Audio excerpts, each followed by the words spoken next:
So it's another case of black man down and everybody is sticking a boot in. However, this time it's not a well-deserving candidate for character assassination, like say an Andrew Tate, who has allegedly actually confessed to pretty deplorable crimes. Oh no, this time it's an academic whose only crime is being less perfect than the image that was projected onto him in the first place. You see, Jason Arde never claimed to be perfect. He never claimed to be exceptional. In fact, his life has been a picture of quietly overcoming and rather humbly, even gratefully, accepting the praise and the premature burden of expectations that has been heaped on his relatively young shoulders.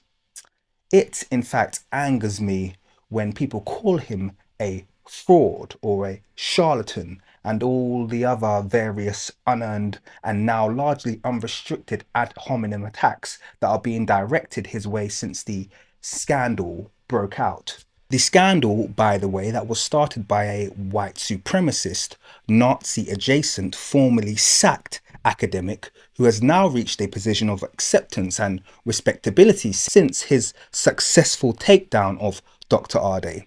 Because apparently, referencing incorrectly and a few spelling errors is a more reprehensible crime than, I don't know, claiming an entire race of people are subhuman and don't have the intelligence to even be professors. Welcome to England. Anyway, like I was saying, it's never been in the wheelhouse of Dr. Arde to boast or advertise himself as being something special. Quite the contrary. In fact, he exhibits a high level of self deprecation that I myself find admirable. So, most of the people mad at him are mad because of what he's achieved as opposed to what he's actually said. So, what really is this all about? I mean, let's clear a few things up. Jason Arde is not suddenly incompetent. He's completed his degrees and PhD, he's authored multiple books and academic papers, and despite the relentless scrutiny, he has never had a plagiarism complaint upheld. So, as much as the media might try to repaint his contributions, he's not incompetent. He is, however, imperfect. Also, Jason Arde is not a grifter. He's overcome disability and progressed from the lowest level of education to the highest in less than a decade. And yes, his illiteracy is well documented, and you can pass GCSEs without literacy. Some. So he's not a grifter, he's just over scrutinized. Jason Arde also has not been proven to be a liar. Yes, his claims might sound far-fetched, particularly to the unextraordinary. People who have never achieved an exceptional feat in their lives will predictably scoff at those who have achieved dozens. So, no, he hasn't yet been proven to be a liar. The evidence is circumstantial. Similarly, Jason Arde is not a plagiarizer. He has never had an institution or journal reject his work for plagiarism. Yes, his PhD submission has elements of poor scholarship, but the responsibility of this thesis being passed in draft form is the fault of his supervisor. He, as the student, was the victim of poor supervision. So he was just poorly supervised, but we all know that a black person can never be the victim. I mean, this is clearly not about academic performance. And before you claim, actually, it's all about academic performance for me, well, hold on a minute. Let's review the facts. Jason Arde has never had an article pulled for plagiarism, either from a journal or from a university submission. Yes, all that's ever been fired his way are accusations. And a majority of those accusations have actually been refuted by the journals and the institutions that accepted and published and kept them live. Now, before you claim that the institutions are just protecting their reputation or they're just woke, that would also be a break of protocol. Journals frequently pull papers from publication. It's literally a part of the peer review process. And universities frequently adjudge and rule on plagiarism claims. Don't believe me? Well, thank God for this next fellow that I'm about to introduce you to. This is William O'Reilly. Not only has he been caught stealing work of his students in an attempt to publish and profit fraudulently from their work, in one case, more than 50% of his submission was copied and pasted directly from a single student with no credit, no attribution, and no citation. It's pretty diabolical, right? Well, don't leave yet. There's plenty more. He has also been accused of sexual assault and has been involved in the cover-up of sexual assault against students in his department, allegedly. Sounds like a solid guy, right? Oh, we're not done yet. Did I mention he's also a professor at Cambridge? He has committed real academic fraud, but also abused his position in genuinely harmful and egregious and criminal ways. Oh, and by the way, he's still at Cambridge despite plagiarism accusations going back 20 years and sexual assault accusations reaching well beyond a decade. So as you can imagine, the media are all over this. They dropped the Jason Arde case and are now focusing all of their energy on this middle-aged white man. The journalists are combing through his qualifications like they should be for more evidence of plagiarism and contacting those past students to find out just how extensive those sexual... Yeah, they're not doing any of that. They just don't care because he's not black, okay? Let's face it, you and I both know exactly why this whole debacle is taking place. Anti-DEI is just a dog whistle for black people are stupid and can't get qualifications without the aid of lowered standards. Something that has never been true, particularly in the UK, particularly in academia in the UK. But it's now being presented as an indisputable fact because of a case study that is being treated with all the integrity of a Trump speech. This is a racial witch hunt. The cumulative decision to ignore William O'Reilly's parallel scandal proves this. The repetition of fascist far-right American talking points like DEI and wokeness also proves this.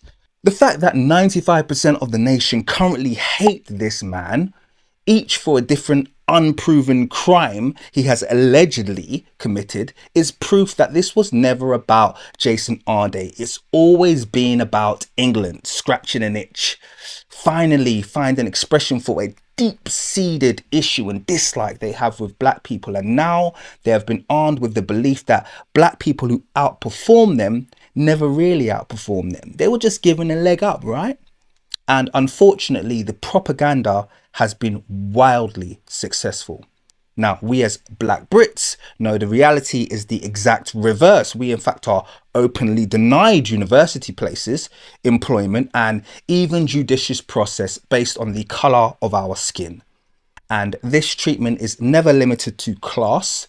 Whether we are nobility, senior politicians, or public icons, we are aware we're always just a heartbeat away from an unaccomplished, unexceptional British citizen just waiting to put us in our place. On that note, I've been so disappointed with the black media coverage of this case.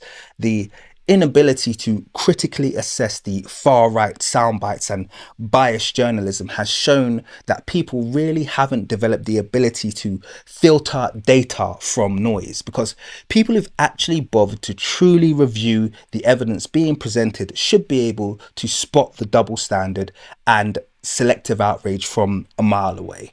But alas, black media, both domestic and in the wider diaspora, are still guilty of absorbing mainstream narratives without adjusting their antennas for a predictable track record of anti-black agenda that goes back through the ages.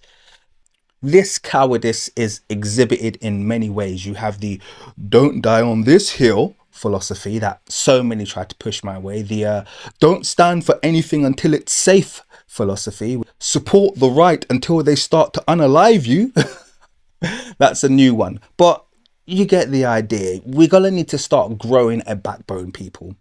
And the bias is so out of control that even those attempting to straddle the middle are so woefully misinformed that they themselves are peddling misinformation and they don't realize it. Britain's racism is an age-old phenomena, executed from the shadows in a clandestine manner, such as it remains undetectable to anyone. Sometimes even the victim is unaware when it's occurred. British media bullying is a staple of the British broadsheets and tabloids, who have developed a knack for targeted defamation, which they refuse to relent, normally until it reaches a fatal conclusion. British double standards are a seamless racial apparatus involving the coordinated breaking of protocol exhibited in disproportionate outrage, normally against the backdrop of normalization of new standards that have never before been applied to individuals. And it's such a consistent crutch for the psyche of the white British male.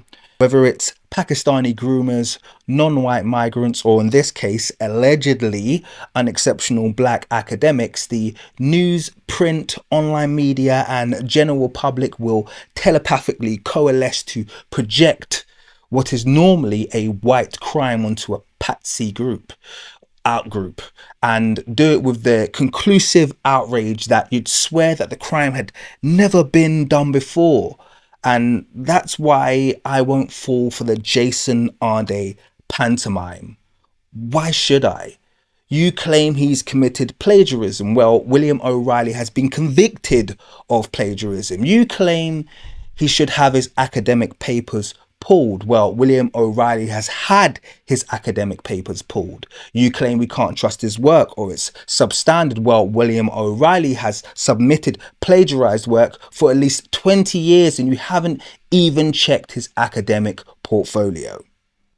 You claim it's morally wrong to exaggerate your backstory. Well, William O'Reilly has supported individuals of sexual assault after being accused of the same crime himself. What's clear is you don't care about an actual academic criminal. So why should I condemn an alleged one? The fact of the matter is this isn't about justice. You don't care about justice. It's about supporting fascism. It's about telling racists and the far right, hey, you've got a point on this one. It's about making yourself feel better that your own academic underperformance and misfortunes are the fault of a marginalized and academically unfavored group. This story is about white supremacy at its crux. And I, for one, have absolutely no time for being part of this racial witch hunt for obvious reasons. This selective outrage bandwagon that has no roots in anything but the demonization of a black British academic for being a black British academic. In saying that, it's kind of typical. It's what is always done here. I just wish we could do a little bit better at bringing the media itself under scrutiny. That's all I got on this one.